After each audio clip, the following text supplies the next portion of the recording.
Claiming your seat around the table where the decisions are made does not mean that you're playing politics. It doesn't mean that you're doing anything wrong. And too many tech leaders that I see nowadays have these misconceptions that make them lose on their impact and their effectiveness as leaders. In this video, we're going to cover 3 common mistakes that tech leaders do that really harm their position as genuine leaders and executives in the company, and how you can tackle these. And I hope that by the end of the video, you learn how to upgrade yourself even a bit in order to become the CTO or the VP of engineering that your team really deserves. By the way, if you're new here, hi, I'm Aviv Ben-Yosef. I'm a tech executive coach and consultant, and I have people just like you create teams worth leading, because life's too short to lead mediocre teams. And at the end of the day, it doesn't matter how good your people are. It doesn't matter how good the team is if you, as its head, cannot ensure that what the team is doing is actually the right stuff, and can't ensure that the team is utilized correctly. And that won't happen if you don't treat yourself as a genuine leader in the company, as someone who actually deserves to be involved in those discussions and also voicing your concerns. And that's exactly what we're going to be talking about today. First of all, one of the major issues that I see is that we allow ourselves to be pigeonholed. Yes, I'm blaming the victim a bit, but I think that in most tech companies I work with nowadays, CEOs, executive teams are open for anyone who's capable and genuinely interested in helping to be involved. And that means that you, doesn't matter what your title is in the executive team, should not be focusing solely on the tech stuff. It's perfectly fine for you to be involved in other things, and that starts with being there in the room where the strategy is being shaped, where the roadmap is being decided, so you're actually aware of things. My main test with clients to assess whether they have this right or not is how often are they surprised about things. Do you know about plans, about big dates, about milestones, about business changes with enough of a buffer, or at least as much as possible? I mean, if the CEO is surprised, you're going to be surprised as well, I'm assuming. But in general, do you have enough of a buffer, or are you always the person that finds out too late when you're like, oh, we have to do that next month? When was it decided? 3 months ago. Would have been nice to know back then, because maybe we could have done things differently to prepare for that.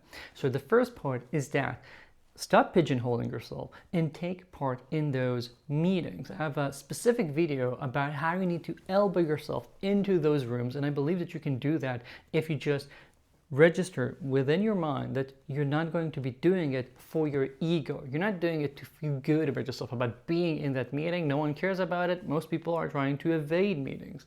If you're pushing yourself into a meeting, is because you know that being there will give you more context, making you a more effective leader, allowing you to better utilize your team, to avoid pitfalls, to avoid being surprised. Again, you're not doing it for any other reason other than helping the company, and therefore that's not politics. That's just doing the right thing as part of your role. And I don't think that anyone who is competent in the roles will look at it differently if that's how you view it. So many tech executives I work with have this like little voice at the back of their heads that keeps telling them that they shouldn't be doing it, and that people would look at them off if they would. But trust me, that's almost never the case. And if it is, we can talk about that. But right now, you, whoever watching this, probably 95% of you can just start doing it and see good results without any bad effects. No one will get angry. People would actually usually be happy, and therefore you can just start doing it. Find those meetings on the calendars. Notice when you hear about a decision that you only found about in hindsight, in retrospect. Tell them, hey, when was this decided? Can I be in the room next time when we're discussing these sorts of things? Maybe it's the roadmap review, whatever. Find those meetings and ensure you're going to be there. Elbow your way into the room if needed, but you're going to get there.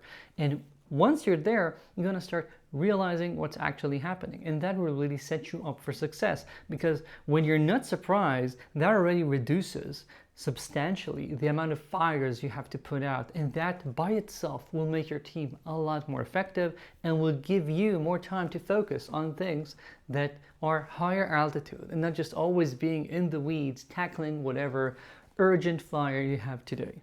Next, you need to start speaking up. Don't think that just because you're the tech person, that doesn't mean that you get a say or that you don't have anything valuable to add in those conversations if they're not purely about tech.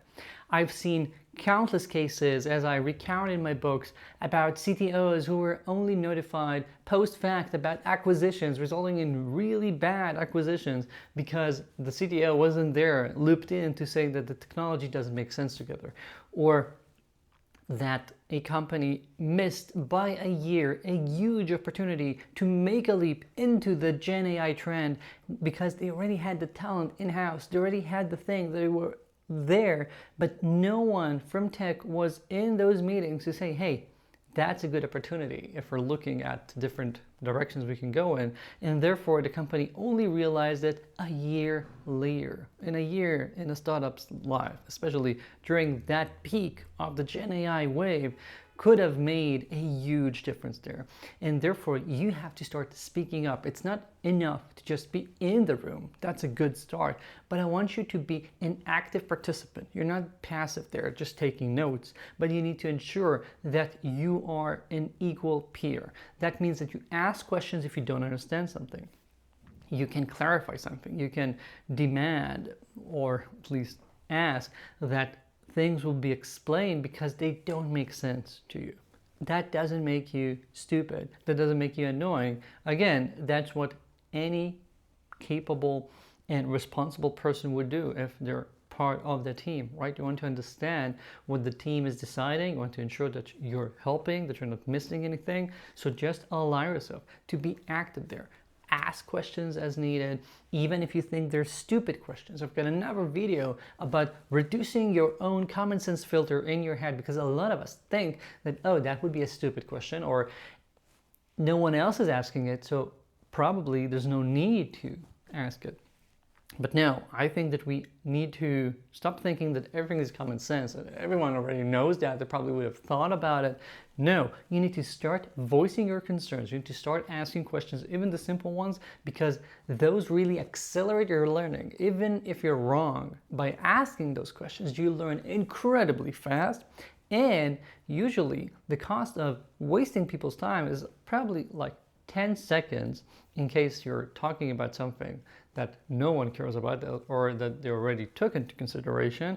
And the gain you have in case you actually find something interesting is usually much, much, much bigger. So I think you need to start being an active participant, speaking up, asking questions. After you tackle that, it's time to tackle mistake number 3.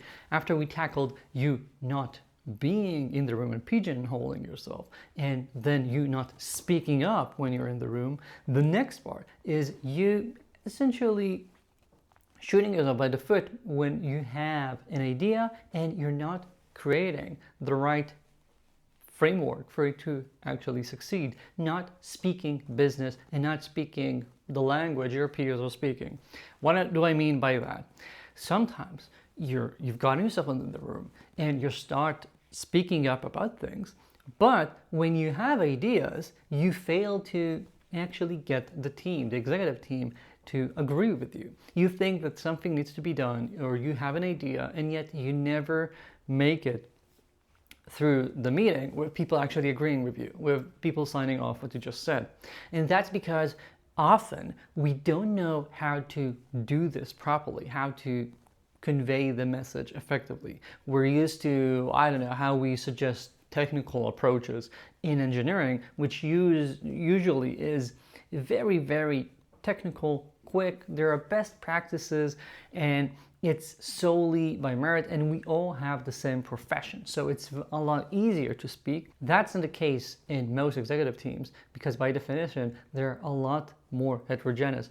There are a lot of different people from different backgrounds and different professions, which means that you have to speak in a way that would reach more people, that will allow you to convey whatever you're trying to convey to people who don't have your understanding and your background and your experience.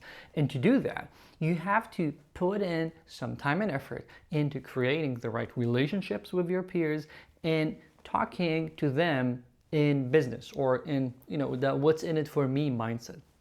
For example, you have an idea about an experiment, about an approach, about a change, a reorg, whatever, don't just drop it in the executive meeting out of nowhere and expect people to say, nice idea, man, let's go with it. No, instead, what you need to start doing is cultivating your relationships with your peers, and before those meetings, start talking to your peers. Like, if I want to do a reorg, and I know that it's going to affect people from customer success or how marketing is doing things right now, or something like that, I would go to those people.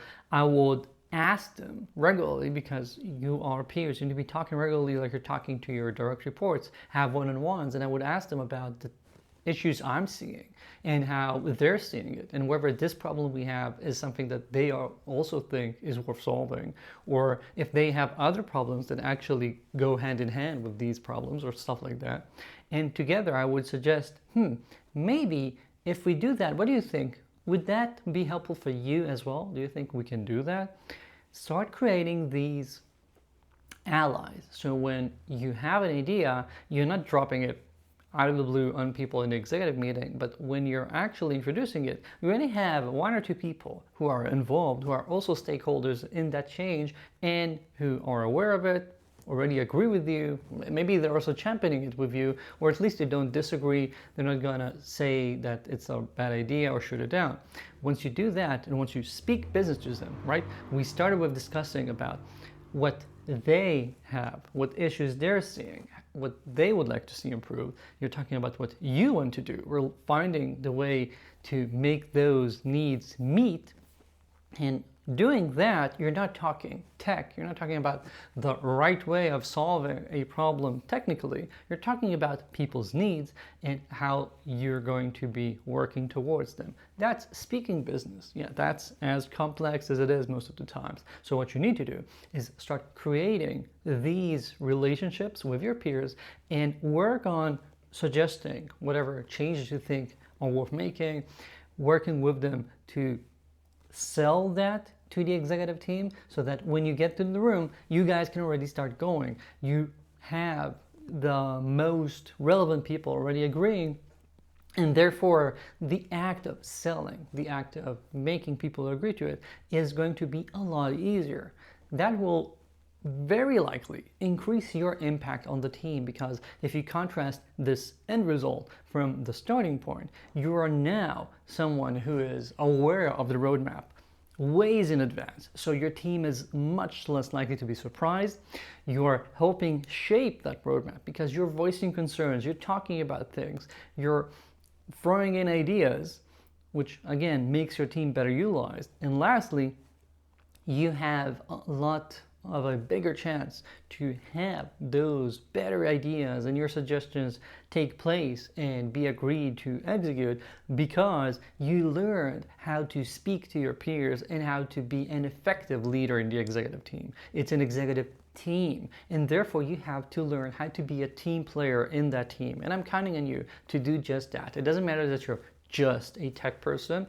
Instead, I think that's a huge plus. That gives you a set of capabilities and skills that many in the executive team actually do not possess. So your ideas, your perspective is usually very, very valuable if you learn how to just be present there in the room and start voicing your thoughts. I'm counting on you to start doing that, and you'll see the effects very rapidly. If you need any help with that, you can find my details in the video description, along with Unplug with Aviv, my new offering, where I talk about these things in depth every month. And you can sign up and get access to that as well. And if you like this, like and subscribe, and I'll see you here in the next video.